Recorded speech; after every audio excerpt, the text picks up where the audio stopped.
basically, I got a property under contract. The seller, I thought he was going to cancel the contract because I told him, hey, we got to get tenants out before closing. And so he was like mad about that, saying, hey, you told me I didn't have to worry about the tenants X, Y, and Z. But I told him that because he wasn't giving me enough information about the tenants until we went to the property and saw how damaged the property was. They wasn't paying rent the past month. So I'm trying to figure out now.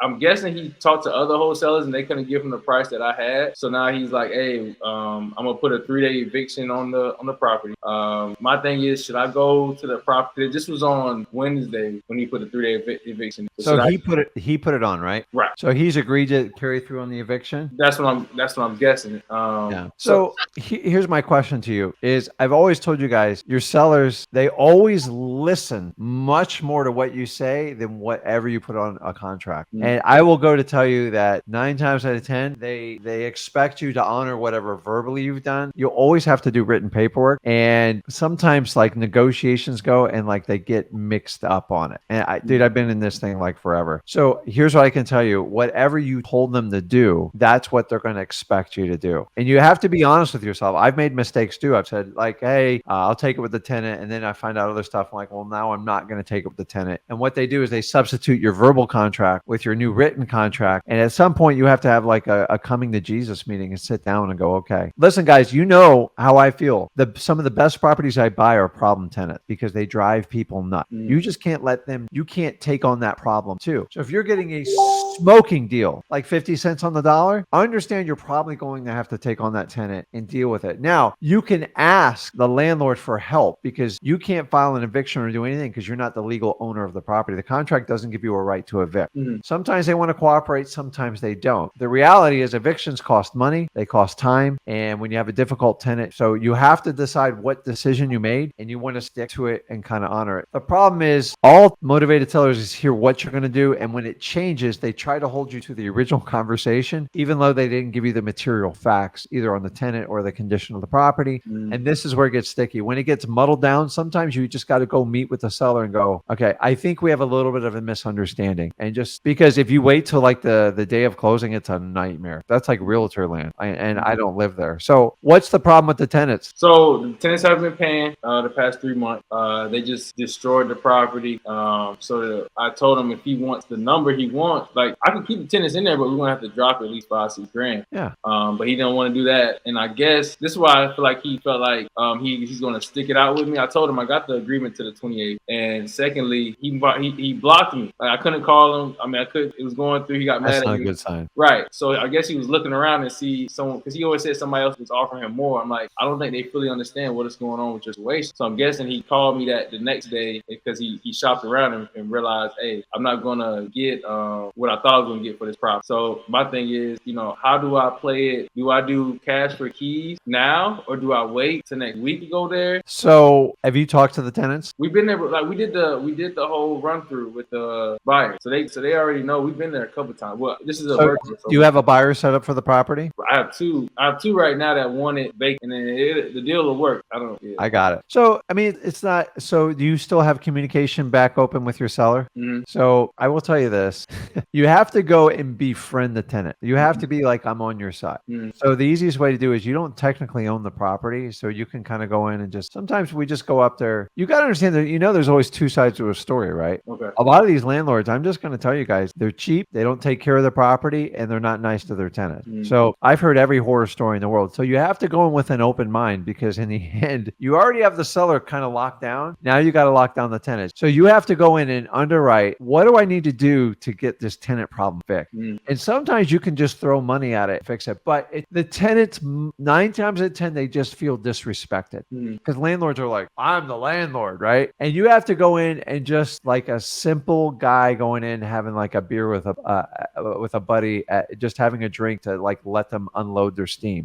So go in, let them unload the steam. Number 2, they'll tell you a lot about the house. They're going to give you more dirt on your landlord that you probably don't want to hear about, but you have to go in and just all I'm saying is like, so what are you guys going to do? And so if you can use your rapport building skills and let them tell you what the plan is, but they're going to tell you subconsciously what they're going to do anyways. They're like, well, if they start going, I don't know, we haven't figured out anything. You have to assess the risk of like getting these people out. If they go, yeah, if we just had a few bucks to get out of here. And here's how I always go like this. don't ever commit. Go, what if? I'm just saying, what if I could convince John, the landlord, if you could get out by this date, I'll make sure there's no eviction so it doesn't affect your credit. There'll be no judgments against you. And maybe I can get you some money if you help make the property clean sweep to the door. Is that something? Or is that just like, should we just give the money to the lawyer? So here's a little trick I always tell tenants. I can either have so you can't be the bad guy. You're the good cop. You always have to be the good cop. Otherwise you're screwed. Because if they trash that property, it's going to screw your deal up. So you have to win them all the way to the end. Go in and be the good cop, have the landlord be the bad cop, and just play it. And just assess it. Sometimes people go in and go, I'm not getting out of here even if you put a crowbar or you throw dynamite in this place. He knows. So if it's that, then you have to have him do the eviction because it's going to be expensive. It's going to cost a little time. But if you have to extend the contract, remember, part of your contract is he has to deliver that property free and clear title, depending what contract you did. Like, so on that type of contract, I would probably initially write seller to deliver property vacant, which means he's responsible for doing the tenant. If he doesn't do it and say the expiration goes by, that contract doesn't expire. He has to fulfill his end. Right. Because he's kind of clouded the title by doing this. But I still want to try to hold his hands and do what I can. And then when you talk to the landlord, you go, oh my God, I met with your tenants. What a nightmare. I can see why they drive you nuts. He's like, yeah, you see what I'm doing? I go, well, and then if you can use the tenant to help. So you guys, the 3-day notice sucks up like 5 days. So is this in the state of Florida? Ohio. So I don't really know the rules over there. So you have to know what's like in California, New York, it's a nightmare evicting people. Florida, piece of cake. Like Florida, 22 days it's done. So, and by the way, your tenants usually know this. And if they're behind 3 months, usually when he files an eviction, like in the state of Florida, you have to take that 3 months rent and put it in escrow just to even fight your case. You can't just show up and say, hey, I'm screwed on it. So I would meet with them and play good cop, bad cop. And based on that intel is going to decide which step you move forward with. So one of the two ways, if you have to move on the full eviction, you do have to talk to a lawyer because transferring the rights of an eviction when the property gets sold is messy. Because you're going to have to legally start the process all over. If the guy will give you a big enough discount, you can just hand that mess off to your seller and give them a little bit of a discount and make it work. Or you can deliver it on the condition of the property is going to be vacant. Just be careful that it doesn't go on forever and make sure he's using a lawyer to do the eviction. So Brandon, you said transferring after the eviction is messy? After a transfer of property. Because so if he started the eviction and say you sell it to your cash buyer and they have to fulfill the eviction, you could have a battle because if the seller fights it with a lawyer, they're going to find out it transferred and you technically have to start all over. I'm not a lawyer, so I'm just telling you, just double check. So like, talk to your title company in that state and ask them, go, listen, how does it work if he starts the eviction the 3-day notice and I get it sold? And just kind of know. And if you can do it, I'm sure there's a technique you can, then it would save your cash buyer a ton of time and money. Because the 3-day, let's face it, guys, it winds up being 5 to 6 days.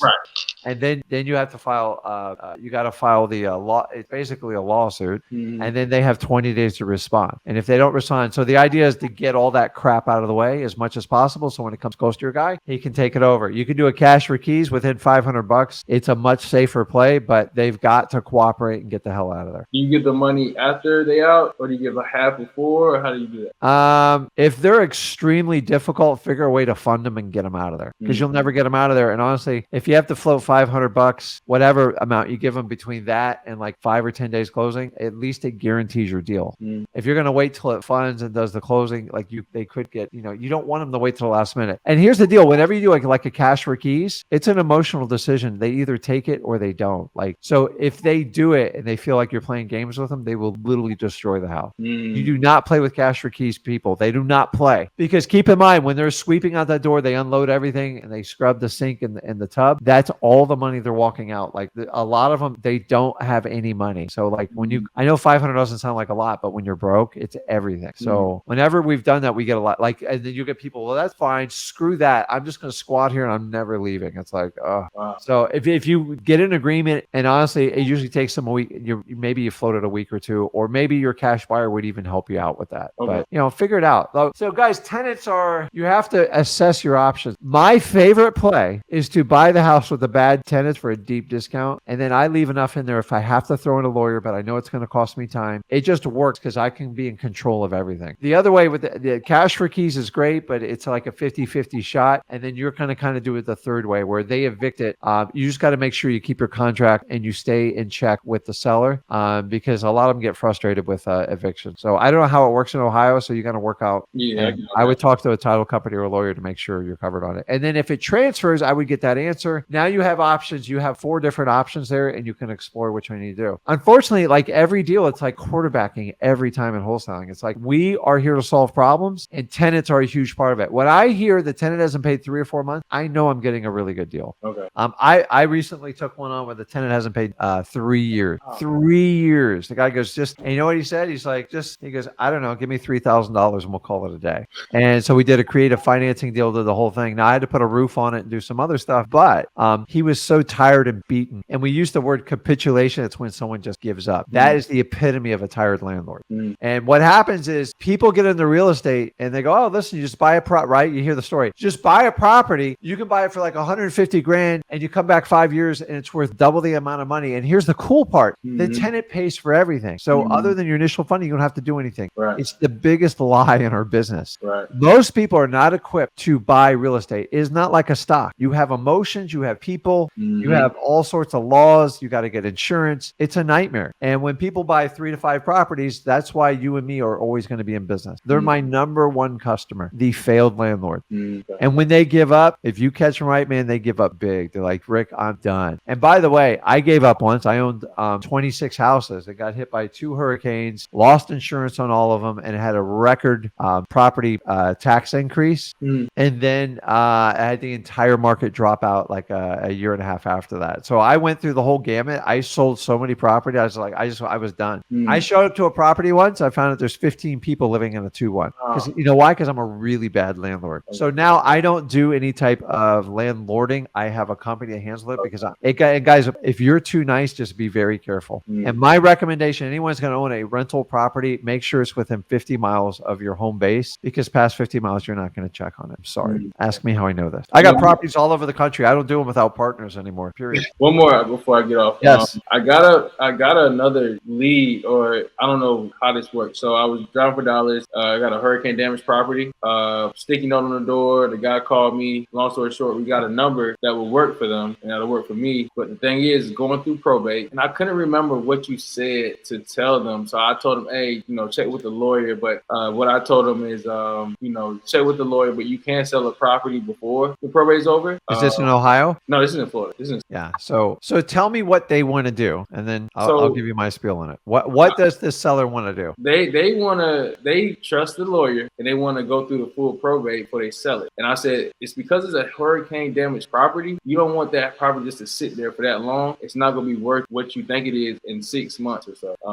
So is it? I assume it's on the west coast of Florida. It's Volusia County. So here's the challenge you have. So I assume the property's vacant, or are they living in it? Vacant. Property's horrible. Well, it's not bad, but it's not living. And how long ago did the person pass away? I think I want to say a couple months ago, or I think that's what he told, or a year ago. It was one of those two. I can't remember. So let me walk you through this. So I assume their lawyer gave them instructions that they can't sell the property till the probate's done, correct? Right. So guys, this is the standard line from every probate attorney across the country. Now, in a few instances, it is correct. There's very few, very specialized states. I'm not going to get into it because there's over 3,500 counties and complicated. So I know for a fact in the state of Florida, it's a 100% lie. It's a flat out lie. You know why? It's about control. So don't you enjoy when you control something? Like, let's face it, when you contact the seller direct, there's no agent, there's no middleman. You use your title company and you know your cash buyer. You're in 100% control, right? Yep. That's what the lawyer's doing. That's all he's doing. He's just using a technique called control. The longer I control it, the more powerful I feel, the more value they believe they provide to their client, because they believe a lawyer's job is what? To protect people, right? Right. Protect you from the bad people, other than themselves. Mm. And then the longer it goes, the more value and the more power, the more they can charge. Now, there is a cap on what they can charge on probate, but it's like I've seen probates go $13,000 that shouldn't have been more than $2,000. I see them all the time. So in the state of Florida, they built contingencies in there, knowing that. So how much is the house? What's the value on the house roughly? Around 365. And what do you think? What do you think the contract price you need to be at? I got them at like 175, 180. So listen, it's not usually a home is someone's biggest asset. So the reality is we're in a market where it's not going up, it's going down, and the cost of money is horrible. So the reality is the longer they own this home, probably for the next year, in my opinion, the less it's going to be worth. And let me ask you, does the insurance bill stop? No. Does the tax bill stop? No. You still have to run some basic utilities, and you still have to, even though if it got trashed by a hurricane, there's still some basic maintenance on the property because eventually you still have to mow the grass in Florida or it gets way out of control in the summertime. So the reality is the longer she owns that, the more stress it's going to cause her and the less money the estate's going to get. So if he or she is the PR, the personal representative or the executor, they have the legal right to enter into a sales agreement for that property because they are representing and they can sign a contract with you. If you can get them to sign a contract without dealing with the stupid probate lawyer, you're in control. If the contract has to be cleared by the lawyer is going to present obstacles to you. Why? Control. I have power and I am the value provider. They're going to recommend a BPO, which is a broker's price opinion, or they're going to order an appraisal. Now, guys, you only need appraisals on end user properties that are going on the MLS. Right. The reason they order the appraisal is to stop you and make sure you don't get a deep discount. And number two, they're going to charge between $500 and $700 for the appraisal because guess who gets a piece of the appraisal? They do. So then they're going to tell them then they'll tell them you need to use insurance mitigator or whatever. And then they're going to tell them you need to list it with this realtor. And unless you can beeline and sneak past that lawyer, you're going to get stuck. So if you can meet with your seller and say, listen, I get it. You leverage them. Go, listen, it's not going to be worth more. It's going to be a pain in the butt. And honestly, it's vacant. Let's move on. I can get you cash out. I can make it work. You can even possibly help them out with their insurance claim. Do not overpromise that.